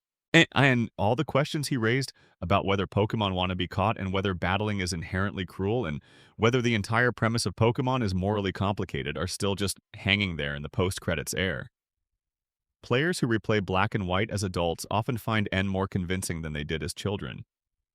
Not entirely right, but not entirely wrong either. The game knows this. You can tell the game knows this by how carefully it doesn't answer him. These smaller mysteries, these quiet anomalies, are the texture of the Pokemon universe at the granular level. They don't have the drama of Missing No or the mythology of Lavender Town, but they're the ones that stay. The old man who saw streaks of light, the pink Pokemon no one else spotted, the god who came down a staircase that nobody was supposed to activate, while the boy who asked the right questions and received no real answers and flew away anyway. The Pokemon universe is a place that was built by human beings who were thinking about very specific things, making very specific choices, sometimes being brilliant, and sometimes being rushed, and sometimes planting something without knowing they'd planted it. All of those things are in the games, layered on top of each other, visible in different ways depending on how you're looking and what you're willing to carry with you. The Lavender Town music has been unsettling people since 1996. The truck has been sitting at that dock since the same year. Missing No has been lurking in the eastern coast of Cinnabar Island for nearly 3 decades. Ditto has been wandering through the Pokemon Mansion for all that time. And the journals inside it have been describing experiments on Mew in the same words they always used, and nobody has ever come back to explain the connection or deny it. These mysteries have more patience than we do. That's something to take with you as you fall asleep tonight. The mysteries are fine. They're not restless the way we get restless. They're not demanding resolution or pushing for answers. They're just there the same way they've always been, in the code and the design choices and the one line of dialogue that a gym leader said in 1996 about a war that nobody else ever mentioned. They can wait as long as it takes. They've been doing it for 30 years already. The next time you're falling asleep and you find yourself in that comfortable half place between waking and dreaming, think about the truck. Think about what you'd find if you could finally push it aside and look underneath. It doesn't matter that you know the answer now. The wondering still feels like something. The wondering is the whole point. Pokemon has been generating these questions for 30 years, and it will keep generating them, building new mysteries into every new game, leaving new doors ajar, new NPCs with vague references to places you can't visit and things that happen before you arrive. That's the game underneath the game, the one that never really ends. Good night. Wherever you are, sleep well. And if you dream about a number that isn't supposed to exist, or a town that shouldn't feel the way it feels, or a small pink creature floating in a bubble at the edge of the world, maybe that's just the game doing what it always does. Reaching for you from the other side of the screen, waiting to see if you'll reach back.